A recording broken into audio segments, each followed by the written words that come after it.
it's Erica Gilmore with the RealLifeScoop.com, where you'll find ideas, insights, and inspiration on all things real estate and real life. So today is my absolute favorite thing to do, talk to my mom stars, which are mom rock stars that are out there pursuing their dreams, whatever that looks like, professionally, personally, starting their own businesses, pursuing careers, whatever that is. So I'm really excited today to talk to Jennifer Rose, who is the owner of Relish, and it is a beautiful home decor and gift shop here in Upper Arlington. So we're going to talk today about kind of what she used to do prior to owning this great store, what happened during those years having kids and moving around and that type of thing, and then how she got to where she is today. So welcome, Jennifer. Thanks for being with me. Happy to be here. Good, thank you. So first, I kind of like to go back to what you used to do prior to being a mom, and what did you go to school for, and kind of your job prior to having kids. Well, when I first started out of college, I was a business major and kind of just knew that was going to be a great background to do whatever I decided to do. Didn't really have a focus per se. I don't really think most of us still know what we want to do when we grow up. Correct.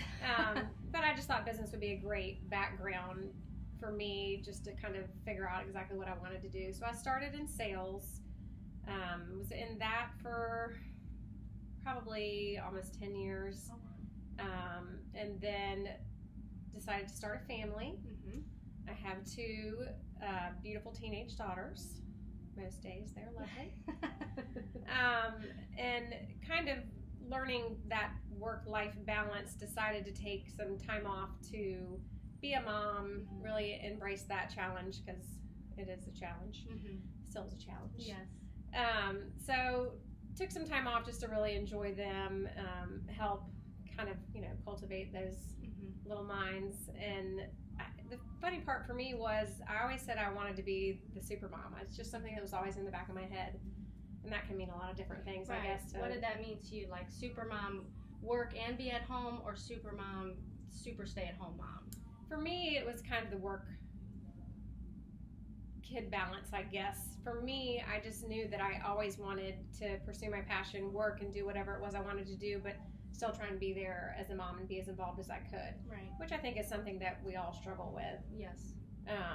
So I took the time off, really enjoyed it, but then I kind of had this, I don't know, just this feeling of I wanted to do more. Mm-hmm. So when my kids were in preschool, I decided to start a photography business. Okay. And this was when I was in Atlanta. And I would basically go do a couple shoots, rush back, I'd pick them up from preschool, feed them lunch, put them down for a nap, and run back up to the office, which was in my house, which was great. So Right. it allowed me to kind of still work, but be home for my kids. And that business started to grow leaps and bounds and Wow. turn into a full-time with one employee, crazy business. But I still managed it out of my house. My studio was in my home. So it just allowed me to still kind of be involved with my kids when they were there, but be able to kind of bounce back and forth. Okay. And so just to take a step back, like your corporate job, was it a typical kind of 9-to-5 job? Yes and no. I mean, it was sales. It was I worked for Eastman Kodak Company and sold in their copier imaging division, and so we kind of managed our own schedule. We had an office, but we were expected to be out making calls. Right. So I could work from home. I was out a lot, on customer calls. So it was pretty much what you wanted to make it. Okay. So it was probably the first time I really kind of had to learn how to manage my time. Right. And do what was most efficient and still get it all done. Okay. And so then when you were deciding to go back to work, why did you decide to go off on your own and do something versus go back into that corporate environment? Well, I just felt like as a mom, it's hard I think to be in that structured corporate world and really be able to give it your all and not feel like you're cheating somebody. So Right. For me, I always knew I wanted to work, but I had to find the balance. And for me, just having my own business was the way to do that. But then you always hear people talk about how when you have your own business, it's 24/7. and you're the only one there. You're the one in charge, and so how do you balance that? It's, I think it's a day-to-day, it's juggling. Yeah. I mean, I think most of us moms are pretty good at that because we have to, because our kids throw us on different things about 100 times a day. Yeah. So I think it was just learning, how to get done what I had to get done. Delegating is huge. Having the people is huge. Because nobody can do this alone. And it's true. I mean, it ultimately falls back on you. So if there's a problem, you're the one that's going to fix it. But I feel like at least as long as you can delegate and manage, then you can somehow be there for everybody. And does it always work? No.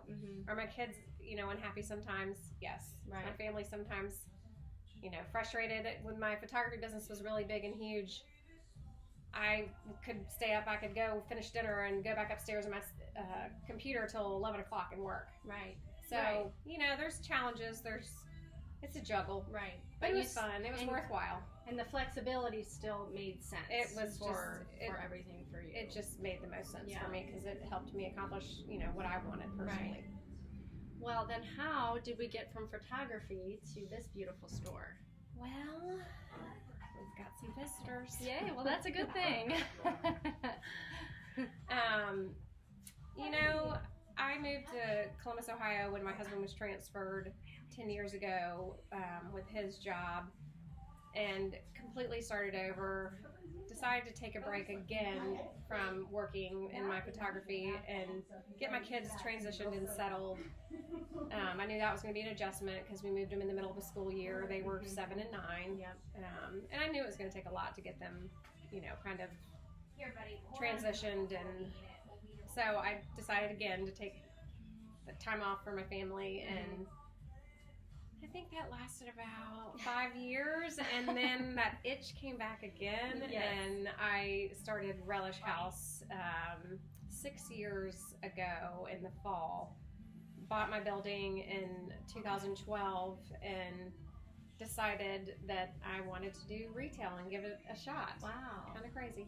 That's amazing. So I'd love to talk more about starting a retail business, because I know a lot of people out there are maybe making their own products and considered doing a business or selling, having a shop like this. And I kind of wondered with all the online shopping, is it lucrative to have a brick and mortar store these days? It's a great question. And if you ask any retail owner today, they will tell you they're not doing it to make money. They're doing it because they love it, which is definitely the case with me. But I think it's still important that these stores exist. Absolutely. I mean, in the world of Amazon, it's a struggle because it just is so convenient and everybody's busy. But to me, what makes shopping unique is the personal connection, the personal customer service, the wrapping. It's all those little details, and I'm such a little detail person that to me is kind of how I can show part of myself, and to me that's what matters. And yes, retail is not for the faint of heart. Not easy, but I love it, and it's what I love to do, and so. Good. And it seems like you are pursuing your passion. You're very creative. You're trying things, seeing if they work, and that's really important. Well, and that's probably the biggest struggle in retail today is trying to buy the right mix of products. How do you know what people in your area are going to want to buy? And hold on one second, retail interrupts. Sorry. Abigail's, is it not? I got that voice email. Okay. Sorry. It's okay. We're looking it up. Oh, okay. Sorry. Multitasking. The name of the game. Another important skill that we moms have to have.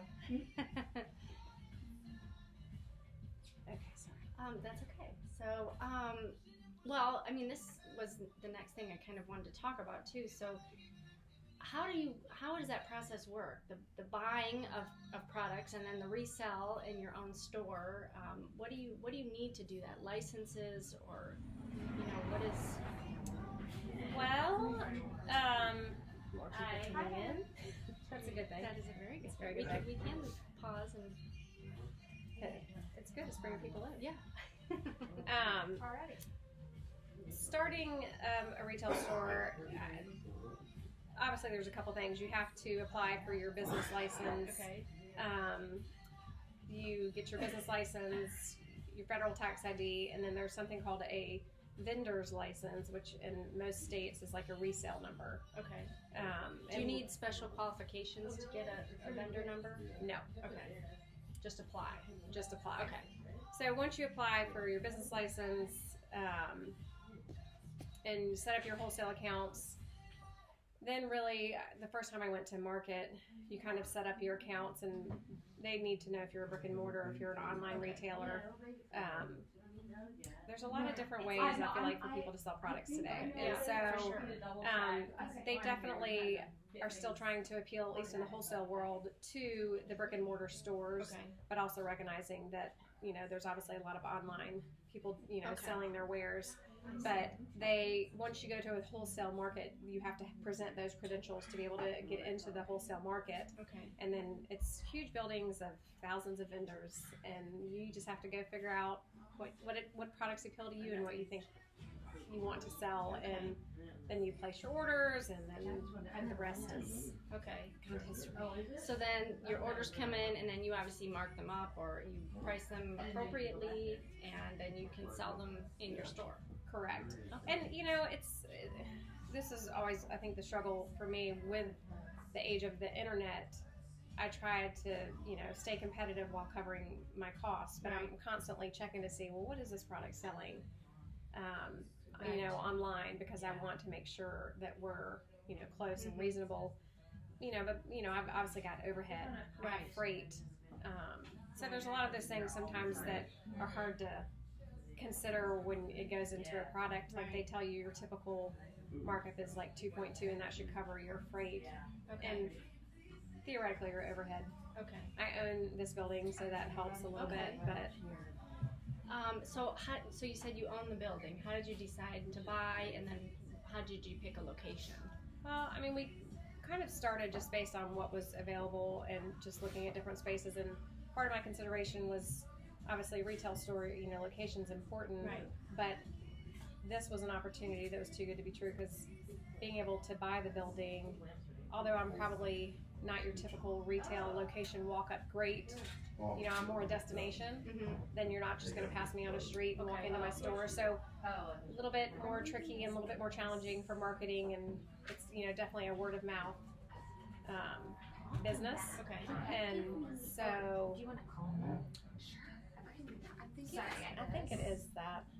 So I think it's going to be 160. Okay.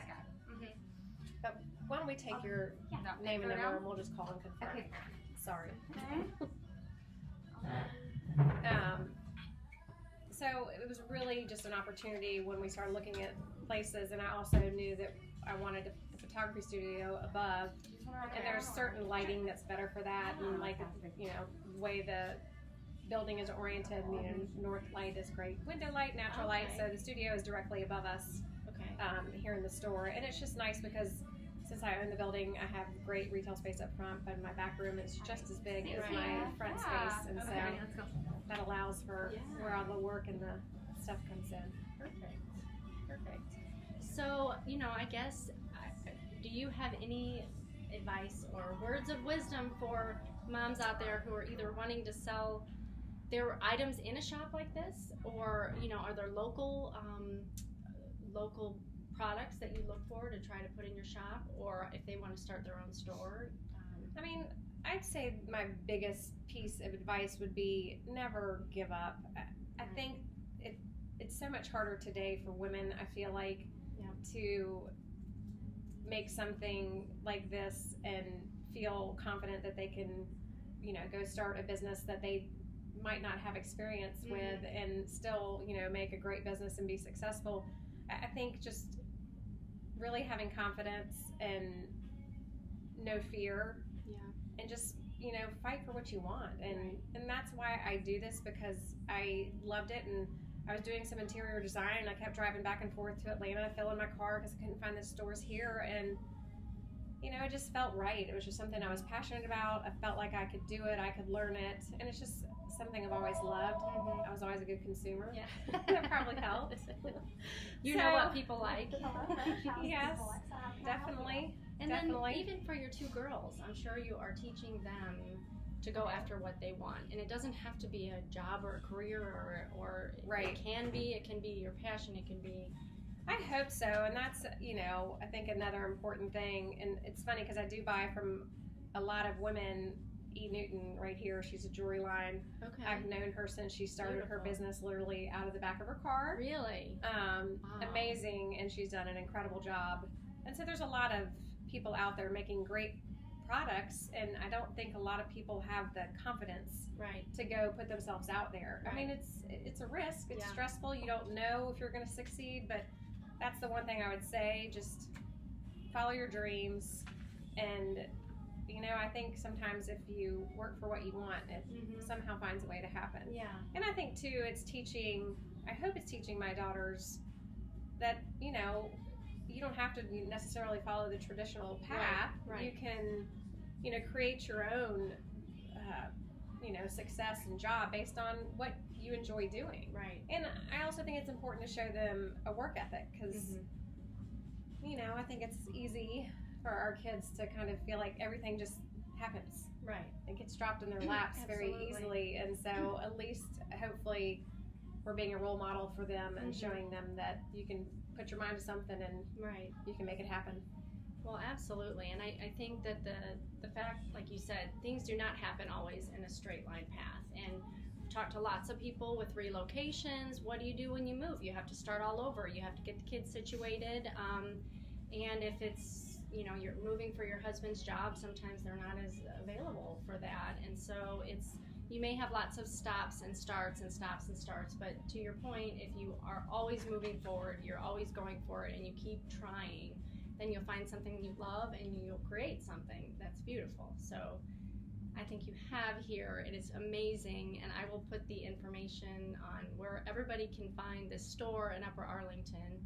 And I just thank you for talking with me today. Well, it's been enjoyable. Love it. Thank you. Love smart, strong women. Yes, thank you. So if you've liked this video, please consider just giving me a thumbs up or possibly sharing it with other people. And thank you so much for watching. We'll see you soon. Thank you.